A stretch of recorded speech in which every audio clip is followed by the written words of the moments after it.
और बात अब ईरान और इजराइल और साथ ही अमेरिका के। ईरान पर हमले को लेकर ट्रंप ने बड़ा बयान दिया। ईरान पर दोबारा बमबारी करेगा अमेरिका, ये डोनाल्ड ट्रंप ने कहा है। ईरान के पास बम बनाने लायक यूरेनियम है तो हमला करेंगे। ये ईरान के सीक्रेट एटमी साइट के बारे में भी चिंतित नहीं है, ये कहा है। जरूरत पड़ी तो ईरान पर दोबारा से बमबारी करने से हिचकिचाएंगे नहीं, अमेरिका ने बयान दिया है, डोनाल्ड ट्रंप ने बयान दिया है। और ऐसे में डोनाल्ड ट्रंप का ये डबल स्टैंडर्ड जो है वो समझ से परे इस वक्त होता जा रहा है। कभी वो कहते हैं सीज फायर और उसके बाद सीज फायर का ऐलान जब उन्होंने किया तो कहा कि ये सीज फायर हमेशा के लिए लागू रहेगा। ऐसे में इसकी कोई अवधि नहीं है, शांति इजराइल और ईरान दोनों को बनानी होगी।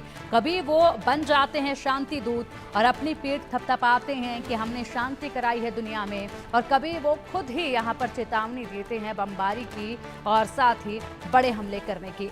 ईरान को एक बार फिर वो चेता रहे हैं और कह रहे हैं कि बमबारी करने से हिचकिचाएंगे नहीं अगर उन्होंने अपने इस मिशन को आगे बढ़ाया तो, यानी कि न्यूक्लियर पावर की तरफ आगे बढ़े तो।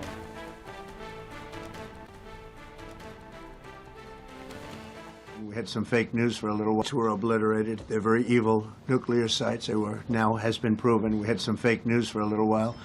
The same people that covered the Hunter Biden laptop was from Russia. The same people that did 3 or 4 other Russia hoax. But on their no, wait, just listen.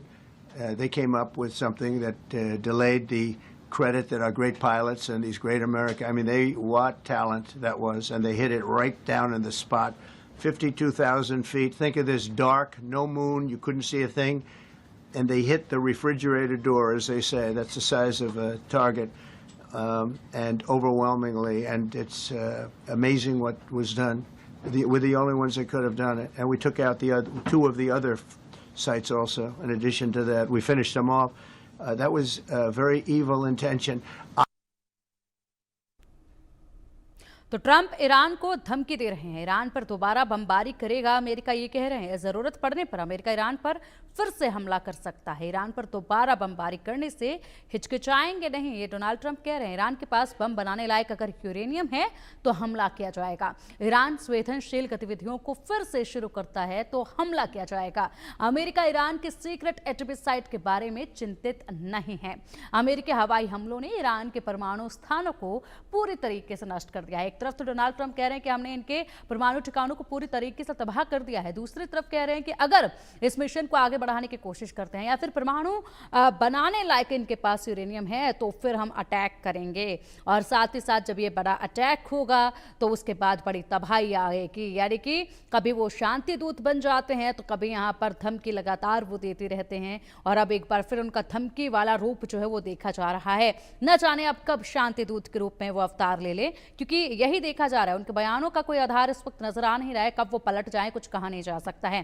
फिलहाल इसी पर अधिक चर्चा के लिए, जानकारी के लिए हमारे साथ हमारे खास मेहमान जुड़ चुके हैं। खास मेहमानों का रुख करेंगे। हमारे साथ है defence expert retired lieutenant colonel JS Sodhi ji. Sir, बहुत स्वागत है आपका इंडिया न्यूज पर। और साथ ही विदेशी मामलों की जानकार श्रुति दास गुप्ता जी। श्रुति जी, बहुत स्वागत है आपका भी इंडिया न्यूज पर। सोडी सर, सबसे पहले सवाल आप ही से, जिस तरीके से हम देख पा रहे हैं कि डोनाल्ड ट्रंप कभी शांति दूत बनने का शौक उन पर चढ़ जाता है तो वो शांति दूत बनने के लिए बड़े बड़े संदेश देते हैं, शांति कराने के लिए निकल पड़ते हैं, बड़े ऐलान करते हैं, खुद की पीठ थपथपाते हैं। उसके बाद अचानक से अब वो धमकी देने लगे हैं दोबारा से ईरान को और कह रहे हैं कि अगर यूरेनियम उनके पास है और अगर ये आगे कार्रवाई करते हैं, न्यूक्लियर पावर बनने की तरफ आगे कार्रवाई करते हैं तो हम अटैक करेंगे, और अटैक करने से, बमबारी करने से एक कदम भी पीछे नहीं हटेंगे। लेकिन ईरान तो कह रहा है कि हम तो अपना मिशन पूरा करके रहेंगे। जय हिंद पिंकी जी, ये मेरा सौभाग्य कि मैं आपके न्यूज चैनल पर हूं और विख्यात को पैनलिस्ट के साथ हूं। डोनाल्ड ट्रंप कभी ये बयान देते हैं, कभी वो बयान देते हैं। उनकी जो असलियत, जो उनका एक्शन का समय था वो था 21 जून को, जब उन्होंने ईरान पे हमला किया। जो खबरें उसके बाद सामने आ रही हैं, ना ईरान के परमाणु प्रोग्राम पे कोई फर्क पड़ा, ना एक भी ईरानी नागरिक वहां मरा। हम सोच भी नहीं सकते कि इतने बड़े बड़े बम अमेरिका ने दागे ईरान के ऊपर और एक भी ईरानी नागरिक ना मरे, ये संभव ही नहीं है। दूसरे हाथ में हम देखें, ईरान ने जब पलटवार जवाब दिया 23 जून को, ईरान ने भी बड़ी बड़ी मिसाइलें दागी जो कि इजराइल में इतनी बर्बादी मचा चुकी थी। लेकिन यही मिसाइलें ने जब कतर में अमेरिकी सैनिक इंस्टॉलेशंस पे लैंड किया, एक भी अमेरिकी नागरिक नहीं मरा। यानी कि साफ जाहिर है ईरान और अमेरिका की पर्दे के पीछे काफी डिस्कशन थी, काफी सांठगांठ थी, ताकि दोनों देशों का एक भी नागरिक ना मरे। क्योंकि अगर एक भी नागरिक मरता, सबसे हानि अमेरिका को होती। पिंकी जी देखिए, इस 12 दिन के इजराइल ईरान युद्ध में 974 ईरानी नागरिक मारे गए, लेकिन तब भी ईरान की जीत हुई। लेकिन अगर एक भी अमेरिकी नागरिक मारा जाता और जिस दिन उसका शव अमेरिकी देश पहुंचता, डोनाल्ड ट्रंप के लिए इतना भूचाल आ जाता कि वो उसे संभाल नहीं पाते, क्योंकि अमेरिका में हर इंसान के जान की बहुत कीमत है। और हमने देखा जब अमेरिका ने ईरान पे हमला किया, कितने बड़े बड़े प्रदर्शन शुरू हो गए अमेरिका में डोनाल्ड ट्रंप के खिलाफ। इनफैक्ट अगले दिन CNN ने ओपिनियन पोल किया और उसमें यह आंकड़ा है कि 60% अमेरिकी नागरिक डोनाल्ड ट्रंप के खिलाफ थे कि क्यों ईरान के ऊपर हमला हुआ। डोनाल्ड ट्रंप के इंपीचमेंट की बात भी आ गई, ऑफिस से निकालने की बात आ गई, क्योंकि उन्होंने अमेरिकी कॉन्स्टिट्यूशन का उल्लंघन किया। उनका आर्टिकल 1 सेक्शन 8 क्लॉज 11 साफ कहता है कि कोई भी अमेरिकी राष्ट्रपति कांग्रेस के सहमति के बगैर किसी दूसरे देश पे युद्ध नहीं कर सकता है। तो सबसे ज्यादा दबाव में आज की तारीख में डोनाल्ड ट्रंप है।